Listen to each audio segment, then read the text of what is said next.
is Justo. Welcome back again. We are on part 2 on matters contraceptives, and I just want to welcome our guests back to the studio. And since we are talking about the myths and misconceptions about contraceptives, I'm going to ask Aida and after that anyone with additions on that. By using contraceptive methods, do I increase my chances of getting depression? So it's a yes and a no. It's not clear cut because from what I know, the psychiatrists and the obstetrics and gynecologists have not come up and then told us. But then you will notice with the use of hormonal contraceptives, you'll get mood swings, breast tenderness, amenorrhea. You get either you eat more, eat less, gain weight, lose weight, have more sleep or less sleep. All these are signs and symptoms of depression.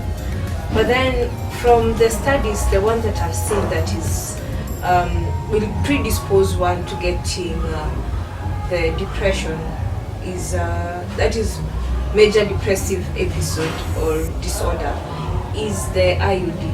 Why? I do not really know. We can wait for them to research more and tell us more on that. Another myth is, I want Peter to tell us here if it's a myth or it's true. When I use contraceptive methods, can it treat acne? Thank you for the question. It doesn't really treat acne, or you say if you use an oral method of contraception, does it really treat acne? I can say categorically that oral contraception are not a treatment method for acne. Acne is an infection of the skin. It's caused by a wide range of pathogens, chiefly bacteria. What normally happens with women using oral contraception, especially the daily pills, is that they normally tend to have a smoother face. So it's sort of the hormones sort of establishes that balance. I don't know how it works, but then their faces become smoother. The pimples that normally appear in their faces tend to disappear. So it's one of those effects that were not intended for contraception, but then people experience them. Yes, but then acne is not treated by oral contraception. It's an infection of the skin that has its own treatment. So I agree with what my colleague has just said, and if you understand the pathology in acne or the various types of acne, there are some that are caused by hormonal imbalances. Sometimes you find that they have excess of progesterone. So when you give, you use a combination of estrogen and progesterone, people tend to react differently the same. There are some who will use the COCs and the skin lesions for acne disappear. And there are those that take the contraception and then the lesions become more. So, and as he has put it clearly, contraception is not a method of treatment for acne. So, in case you get to use and your acne disappears, that's a good thing for you. And if it doesn't, you get the medical advice as soon as possible. Tony hasn't talked for a long time, so I'm just going to direct the next question to him. As we've been talking, the only method of contraception that has been mentioned, or that many people know for men is use of condoms. So are there any available methods for men? Well, thank you for that question. The majorly used contraceptives for the men, we have the condoms, but we also have a permanent one, which is vasectomy, where your vas difference, that is in terms of the anatomy, is ligated so that you cannot be able to transfer sperms to the significant partner. but we also have new methods that are being tried out, but for now we only have vasectomy. I just have to comment on that method about other methods being researched on, because I've also heard there are some medical tests undergoing that the male pills for males that they can use for contraceptions are still underway. But the question is, can we trust men to do the right thing on these contraception measures? Because okay, let me just get your views on the same. Can we trust men to do the right thing when those pills are out? Will they really take them so that we don't get pregnant? Because females are the ones who go through that. Not to create like I'm gender biased, but I'd really like to hear your views on this in the comment box. I get to understand her, because the question on contraception has been laid on women. You'll find women coming alone to the clinic to get their contraception. Where are the men? Are these women having sex alone? Are these women getting pregnant or conceiving alone? Through the I think what I'm happening is I think for such a long time we've had a lot of stigma around family planning, and the nature of the nature of the African culture, like many people perceive it, is that you see family planning and giving birth is all under the control of the woman. So you know she's the one who's supposed to do this and that. But again, I think what she said is not entirely true. And speaking on behalf of men, three of us here, the use of family planning goes down to the two of you at the end of the day. It goes down to the boyfriend, the girlfriend, or the husband and the wife. And it's something that you should decide through a common understanding on what you want for yourselves. If, for example, I want to take the male pills, assuming they'll go through the clinical trials and get approved, it will be up to me and my partner to discuss and agree on the kind of approach we'll take. Will it be a viable option for me, or are we going to use her for the family planning? So at the end of the day, it's about consensus building, mutually agreeing on family planning and contraception. Because wherever we are right now in the world and in this generation, we are past that mentality of giving sexual health and reproductive health to women. So yeah, it's something we can approach, but as long as it's based on consensus, on mutual agreement, I think anything is workable. I also could add on something, that it is all about the education and information to the public. When you have this the culture that really guides us, the African culture, we should also differentiate between the facts and the others. So I think if we could have some group of people that are doing research on that, they should inform the public that we also men take part in the decisions that are being made by the women, in terms of the contraceptives. So we have a role in that. Again, before we leave the part of male contraception, immediately after the procedure of vasectomy, for the next about 30 days, it's advisable that we use a barrier method alongside, so that because it has been demonstrated that even after the vasectomy has been done, within this window period of 30 days, still there are viable sperms being produced, and a woman can get pregnant if she gets involved in unprotected sexual intercourse. So take note of that, it's very important. Maybe the final one before we get back to the order, I think there's a part that you left out, that's the emergency contraception. And for our audience, I think that is very, very important, because we've been having issues with emergency contraception. They need to know the do's and the don'ts as far as emergency contraception is concerned. So I think it's a discussion that we can also have. So the other form of contraception is emergency contraception, and it's a form of contraception that most people actually not aware of. they use it, yes, but then they're not aware that it's a form of contraception. Most of us take the emergency pills, the e-pills, every now and then, and I think it's very good for this team to clear the air in as far as the do's and the don'ts of emergency contraception are concerned. Emergency contraceptives are meant for exactly that, emergency. And it's normally an hormonal form of contraception. It has a high concentration of hormones. It's normally recommended that you don't use it more than 2 times in a year, hoping that you get not more than 2 emergencies in a year. But you find that most people use it week in, week out. So it's become like a mainstay contraception. But this is what we like to advise.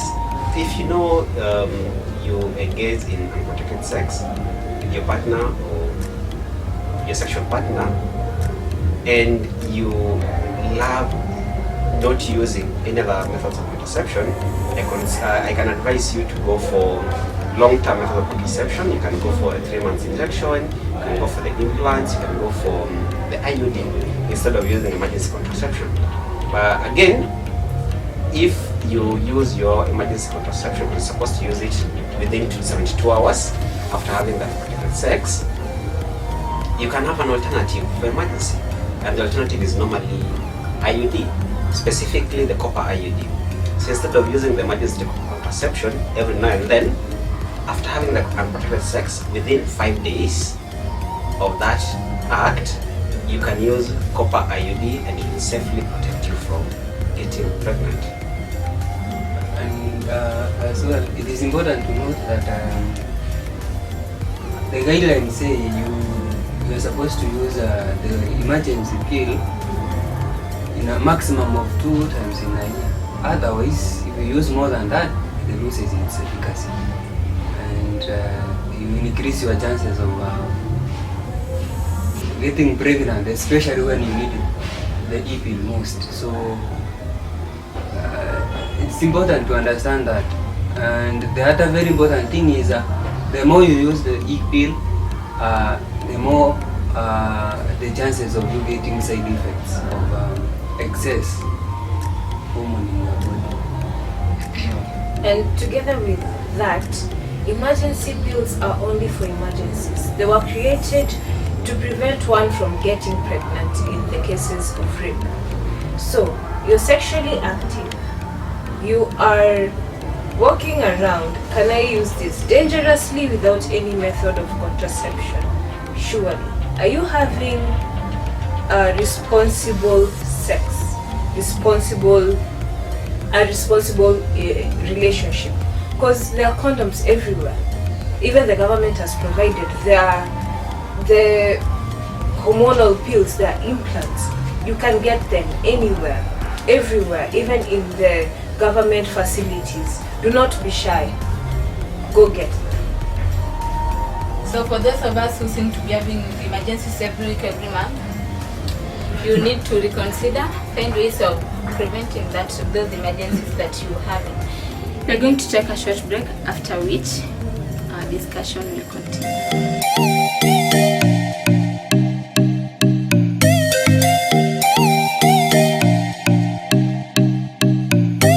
We are back, guys, and thank you so much for being patient.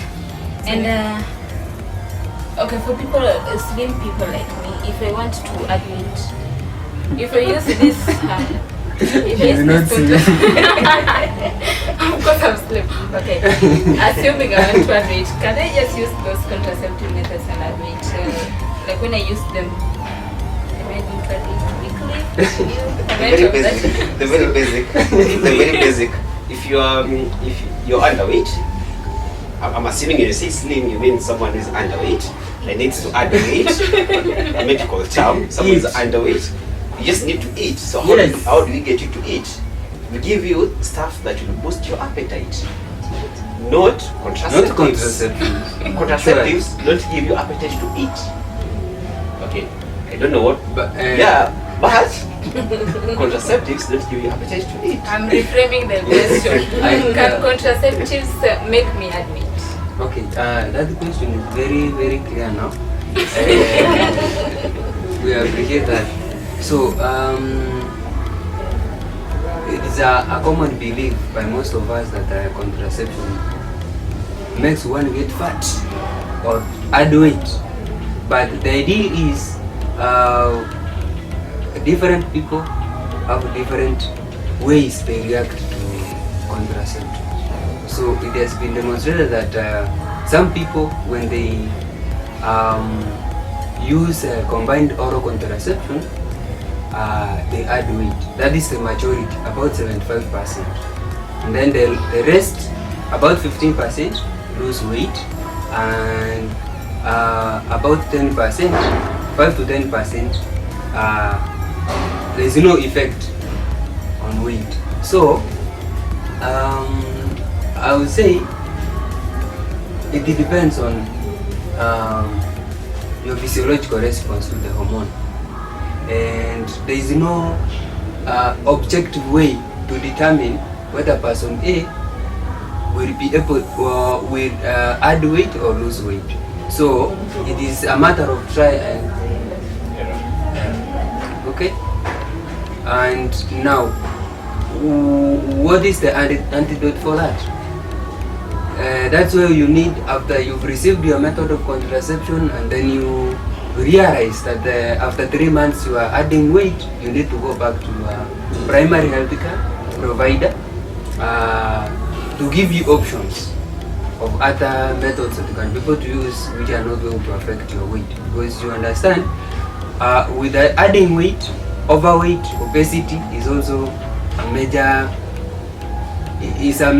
risk for cardiovascular diseases. So it's good that you go back and get advice from your primary health care on what step you need to take so that you reduce the side effects of the method of contraception you are using. So just I really appreciate like that addition on the same. And now I would like to ask again if maybe I'm taking contraceptives, for example the oral contraceptives that you take daily for 21 days, then you take a break for 7 days before you continue taking them. What if I'm vomiting or I'm having diarrhea while I'm taking these medications? Or for example, I might have taken the pill, then I vomit it out. So what's next? So when you take your oral pill, then you vomit it. In essence, that the drug hasn't worked. So the first thing to normally advise our clients is do not have unprotected sex. The moment that happens, do not have unprotected sex. And if you're to have sex, use a barrier method, that is condoms preferably. And the third thing you're supposed to do after doing that is go back to your primary healthcare provider, discuss your options. You need to review and check the reasons behind your vomiting. If it's related to the method of contraception, then we definitely need to change it. If it's an underlying condition, then the primary healthcare provider will be able to figure that out and prescribe a remedy for it. But the advice is do 3 things. 1, do not have sex. 2, if you have to have sex, use a barrier method of contraception, that's a condom. 3, go back to your primary healthcare provider, review the method of contraception or the underlying condition causing the vomiting, then have that corrected or changed. One last question is going to be, okay, first of all, thank you for that. I really appreciate you for that. Then now we're going to have the last question, which is going to be open-ended. About the IUD, when you're mentioning IUD, you said there is a string that is often left outside so that the doctors can trace it when you want it removed. So it means that this thing is flexible, so sometimes, I don't know, there is this thing going around that it can fall out. Is it true? Open-ended, anyone who can answer it first? So one thing, the IUD cannot fall out. There are practices where when a woman is just delivered, especially via cesarean section, they used to put the IUD, but it's no longer practiced. So when the IUD is being placed, it is a standard size. One, there are strings, yes, but it's very rare for men to feel it. So the strings are for two purposes, which men do not know. They only know the one for removing it. The other one is to check if it's in place, because sometimes it's not actually fall out, but it can be displaced. Not to scare you, not displaced upwards or downwards or something like that, but it can move a bit because your uterine muscles, the muscles of the uterus are not that, sometimes cannot be that good enough to hold it in place. But it's a long shot. I can't say out of maybe 100 people, 20 people will get it displaced or stuff like that. And then, yes, it doesn't move. So these stories that women tell other women that, mine moved from the uterus and they found it in the thigh or in the stomach. That is purely a myth. It's purely a myth. Thank you, entirely for that input. Another very important thing to understand, as much as she said, they do not, the IUCD cannot fall. What it does, it can migrate based on the myometrial contraction. It can move up, and sometimes it can migrate up the abdomen or abdominal cavity. So those are, as she has said, very rare instances. So one other thing is, now these general to all methods of contraception, they are not 100% effective. But IUCD is usually 95 to 99% effective, so you can get pregnant. And if you are using, so let us say 1 in 100,000 people can get pregnant with an IUD. Actually 100. 1 in 100. 1 in 100. Yes. Yes. So it is good to understand that none of these methods is absolutely 100% effective. 2, that's why it is advised that we combine use IUCD with the barrier method. 2, the barrier methods are very good because they also protect you from getting sexually transmitted diseases. Worst of them, HIV. And as a parting shot, in all instances, just abstain if you cannot use all these methods. It doesn't kill. Family planning is a very broad topic with very many choices. So it's up to you and your healthcare provider to sit down, review, and choose the option that best suits you. No one really says family planning is 100%. The safest is 99%. So still a lot of 100 people, there's that one person who uses that method that you think is 99% and get pregnant. So always consult with the healthcare provider for what suits you best. My parting shot is that when you use these contraceptives and you maybe have a complication and you see that something is not going well as you expected, please visit your nearest health facility so that you can discuss it with your health provider. Thank you. I always believe that information is power. We need to understand all forms of family planning, the effectiveness, the side effects, so that you can be able to make the right choice. So like, make the right choice. So thank you guys for coming. We really appreciate you here, and I'm very sure that our audience are also going to appreciate you. And I'd also like to have a parting shot. Help me help us to educate our community. So guys, let's comment, give me suggestions of what you want to hear more about and the myths that surround these methods. Once again, thank you.